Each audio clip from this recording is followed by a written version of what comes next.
Halo, kali ini kita akan membahas topik yang agak berbeda, sedikit menyangkut olahraga dan agak berbau politik. Timnas U20 Israel bisa bertanding di Piala Dunia U20 Indonesia.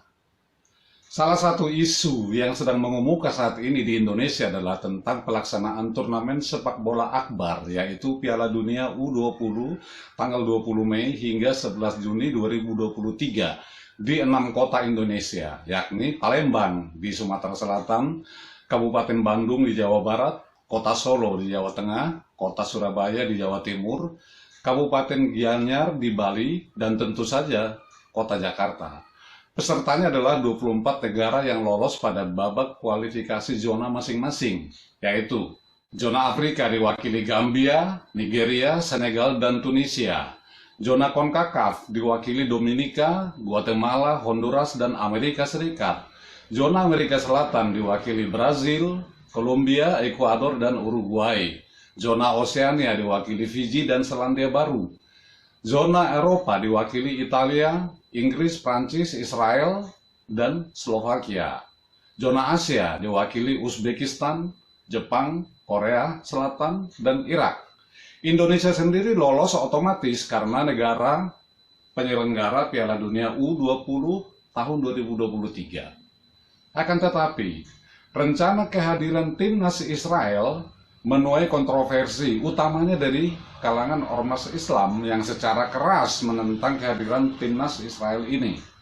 Perdebatan mengemuka dan mulai diseret ke ranah politik, apalagi tahun 2023 sekarang ini menjadi tahun politik menjelang pemilu 2024. Memang, isu mengenai Israel ini sejak lama menjadi kontroversi yang berkepanjangan di Indonesia, berkaitan dengan praktik pendudukan Israel terhadap Palestina yang oleh mayoritas masyarakat Muslim Indonesia dikait-kaitkan pula dengan isu agama. Padahal, pendudukan Israel terhadap Palestina adalah murni masalah teritorial, bukan masalah agama.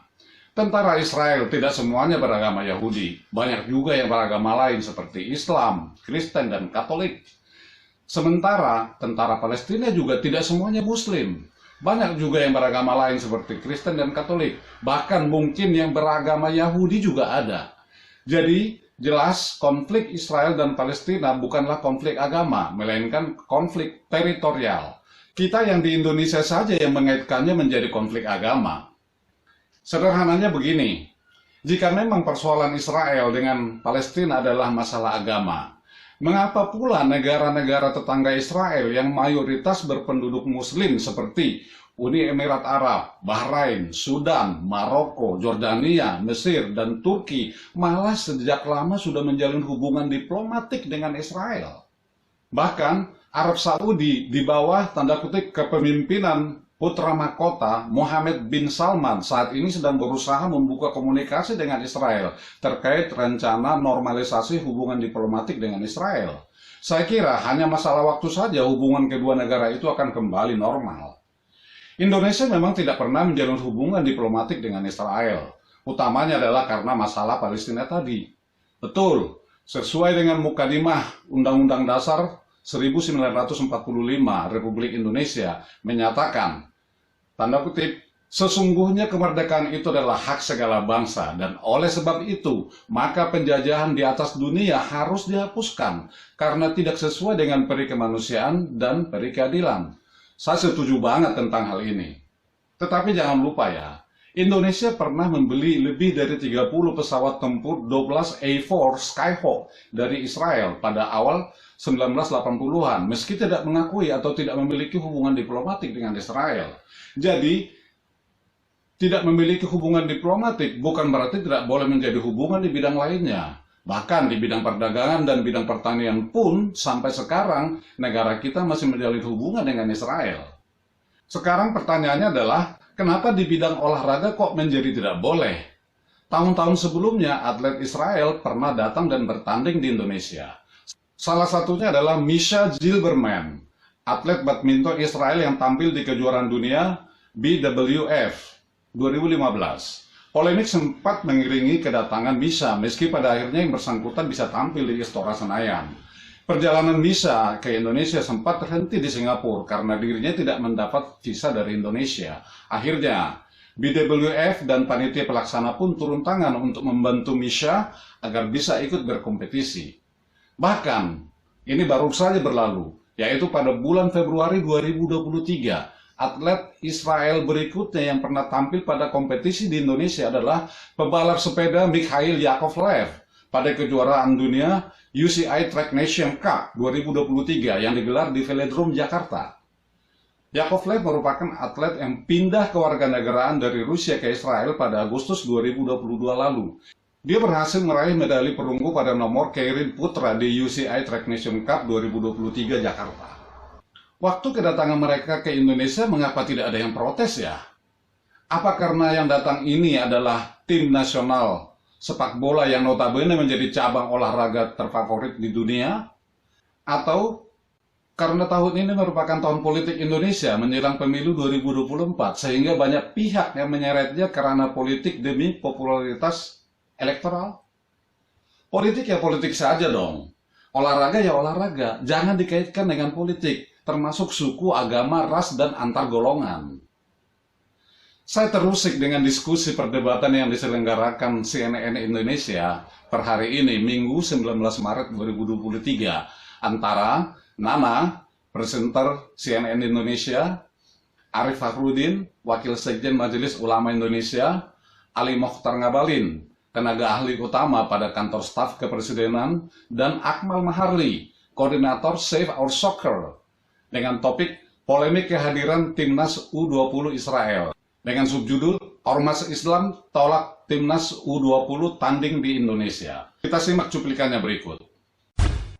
Majelis Ulama Indonesia menyebut semua ormas Islam di Indonesia tegas menolak kehadiran Timnas Israel U20 untuk berlaga pada kejuaraan World Cup U20 Mei mendatang. Penolakan ini disepakati dalam pertemuan antara MUI dengan sejumlah ormas Islam. Bagaimana sikap pemerintah dengan polemik penolakan Timnas U20 Israel di tanah air? Untuk membahasnya lebih dalam, kita sudah terhubung melalui sambungan Zoom dengan Wasekjen MUI, Arif Fahrudin. Selamat sore, Pak Arif. Selamat sore, Assalamualaikum. Waalaikumsalam. Tenaga ahli utama KSP, Ali Mokhtar Ngabalin. Selamat sore, Bang Ali. Nana, selamat sore. Assalamualaikum warahmatullahi wabarakatuh. Waalaikumsalam. Dan koordinator Save Our Soccer, Akmal Maharli. Selamat sore, Mas Akmal. Selamat sore, salam sepak bola. Assalamualaikum warahmatullahi wabarakatuh. Waalaikumsalam. Saya mau ke Pak Arif dari MUI. Pak Arif, salah satu ketua MUI bidang luar negeri Pak Sudarnoto menyebut bahwa dari hasil pertemuan MUI dengan semua ormas Islam telah disepakati seluruhnya menolak kehadiran Timnas U20 Israel. Apakah itu betul ya? Ya, selamat sore. Assalamualaikum, Bang Ali Mokhtar, Bang Akmal, dan seluruh pemirsa. Jadi memang betul bahwa ormas-ormas Islam itu sudah berkumpul, sudah bertemu di kantor Majelis Ulama Indonesia untuk membahas bersama atau merespon terkait dengan Timnas Israel U20 ya, yang akan di mana Indonesia akan menjadi tuan rumah. Namun yang perlu dijelaskan di sini bahwa tidak ada kesepakatan ya, tidak ada kesepakatan bahwa dalam hal itu adalah Majelis Ulama Indonesia baru sampai pada level sharing forum ataupun menyerap masukan dari ormas-ormas Islam, karena memang elemen dari Majelis Ulama Indonesia itu adalah ormas-ormas Islam sendiri. Maka kita sebagai ya rumah besar ormas Islam ya hendaknya memang harus terus menyerap aspirasi dari ormas Islam dan dari tokoh-tokoh masyarakat. Itu yang bisa kami sampaikan. Oke. Untuk pertama kali sejak Indonesia merdeka, ini adalah sebuah kehormatan terpenting dalam event internasional Indonesia sebagai tuan rumah di U20. Kenapa? Karena masyarakat Indonesia, seluruh Indonesia, masyarakat sepak bola itu menghendaki agar di tahun 2036 nanti itu Indonesia menjadi tuan rumah dari sepak bola dunia. Ya, Piala Dunia, oke. FIFA. Oke. Piala Dunia. Karena itulah maka saya, Pak Kiai, dan teman-teman yang lain, termasuk CNN, Mbak Nana, adalah bagaimana menjelaskan posisi sebenarnya tentang Indonesia sebagai hostnya. Sebab begini, Di dalam konstitusi jangan pernah kita ragukan sikap pemerintah Indonesia terhadap keberpihakannya kepada Palestina untuk mendapatkan posisi atas kemerdekaannya. Itu yang paling penting untuk harus kita jelaskan kepada masyarakat, termasuk kepada kawan-kawan, sahabat-sahabat yang tergabung dalam komponen ormas Islam. Oke, Bang Ali, berarti di satu sisi sikap pemerintah jelas ya, tetap membela ataupun solidaritas terhadap Palestina, tidak akan merubah sikap diplomasi Indonesia terhadap Palestina. Itu amanat konstitusi, Mbak Nana. Oke, itu di satu amanat sisi. Konstitusi. Itu amanat konstitusi. Tapi di sisi lain pemerintah sepertinya punya ambisi karena ini adalah gelaran Piala Dunia U20 yang pertama yang dilakukan di Indonesia. Kemudian targetnya nanti menjadi tuan rumah Piala Dunia. Jadi pemerintah tidak masalah ya kalau timnas U20 Israel bermain di tanah air. Kalau ini kan terkait dengan aturan FIFA, bukan urusannya dengan aturan pemerintah Indonesia, Nana. Oke, tapi tuan rumahnya Indonesia. Saya mau aturan FIFA. Oke, aturan FIFA memang seperti itu karena timnas U20 Israel masuk menjadi finalis, jadi bisa bermain. Saya mau ke Mas Akmal dulu. Ya, saya ingin menjelaskan pertama kali bahwa lolosnya Israel ke Piala Dunia U20 ini berdasarkan hasil kualifikasi, bukan kebijakan politik. Itu harus dipertegas dulu. Sehingga kemudian kita bisa membedakan antara kepentingan politik, baik untuk politik dalam negeri maupun untuk politik internasional, dengan kepentingan olahraganya dalam hal ini sepak bola. Israel lolos ke Piala Dunia U20 sebagai runner-up Piala Eropa U19, di mana juaranya adalah Inggris. Ketika itu, Israel imbang 2-2 lawan Serbia, kemudian menang 4-2 lawan Austria, kemudian kalah 0-1 lawan Inggris, di semifinal menang 2-1 lawan Prancis, dan di final kalah 1-3 dari Inggris. Ya. Ketiga narasumber ini sepertinya bersikukuh dengan pendapatnya masing-masing.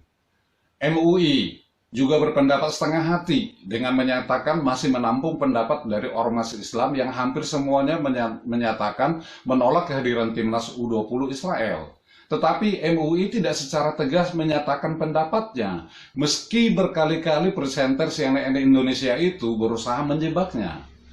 Pendapat Ali Mokhtar Ngabalin dan Akmal Maharli patut diacungi jempol. Ngabalin mengatakan secara tegas bahwa posisi Indonesia tidak akan pernah berubah dalam menyikapi penjajahan Israel terhadap Palestina. Tetapi jangan mengaitkan olahraga dengan politik. Kita sebagai tuan rumah harus menunjukkan sikap terhormat. Bagus.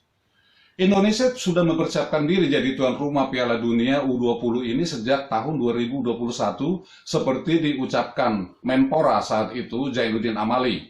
Hal ini dipertegas lagi oleh Akmal Maharli dengan mengatakan bahwa negara kita sebagai anggota FIFA wajib menjunjung tinggi aturan yang ditegakkan oleh FIFA.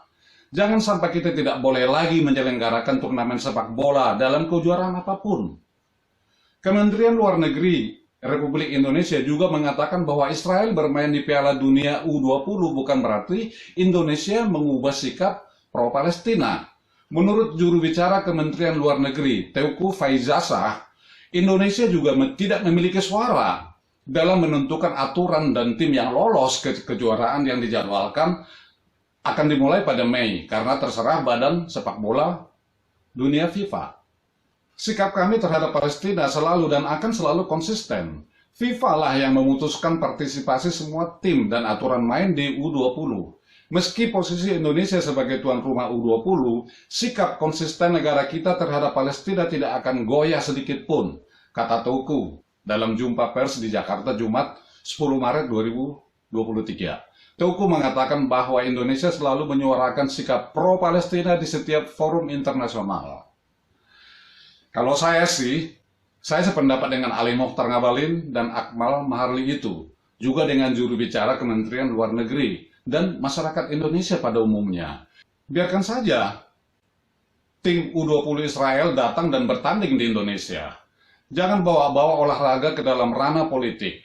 Tolong, para pihak yang berpolitik, jangan memanfaatkan polemik ini menjadi panggungmu.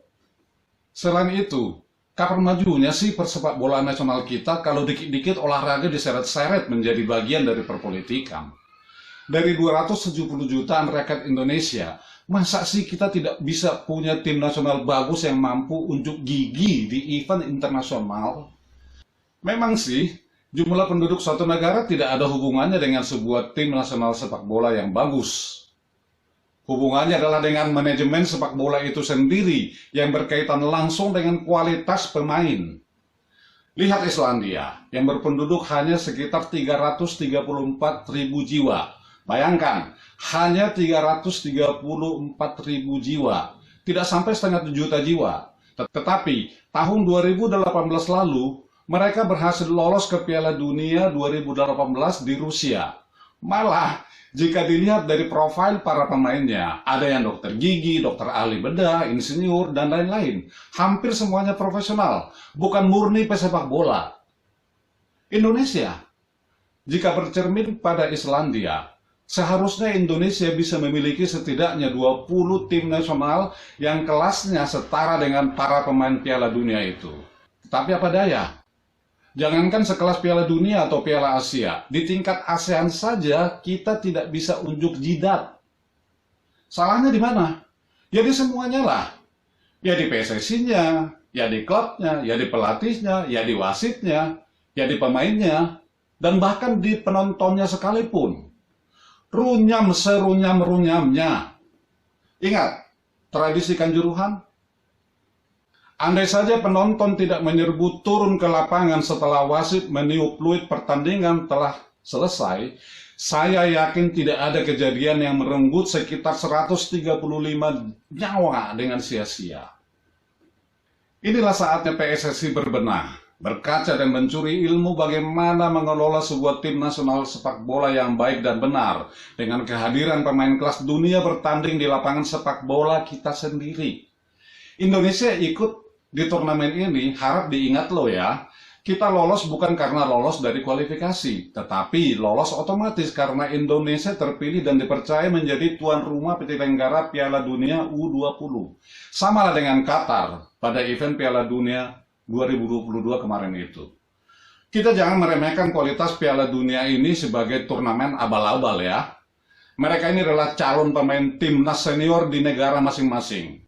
Pemain top dunia seperti Lionel Messi, Kylian Mbappe, Neymar Junior, Cristiano Ronaldo, dan lain-lain dahulunya juga berasal dari U20 juga. Tak ada pemain sepak bola yang baru bermain sepak bola sebentar, langsung menjadi pemain top. Semuanya butuh pembinaan sejak usia dini dan berjenjang. Usain Bolt, atlet lari 100 meter yang beberapa kali menjadi juara dunia, pernah mengatakan ingin menjadi pemain sepak bola setelah pensiun dari atlet lari. Saat ini, atlet yang berasal dari Jamaika itu bergabung dengan sebuah klub sepak bola Australia. Prestasi di sepak bola, kita tidak pernah mendengar sedikit pun. Tidak sehebat sewaktu dia masih menjadi atlet lari. Lagi pula, Indonesia sudah terkenal sebagai bangsa yang ramah dan bersopan santun tinggi, tanpa memandang siapapun tamu yang datang. Ayo, mari kita tunjukkan bahwa bangsa Indonesia adalah bangsa yang beradab. Sampai jumpa nanti di Piala Dunia U20.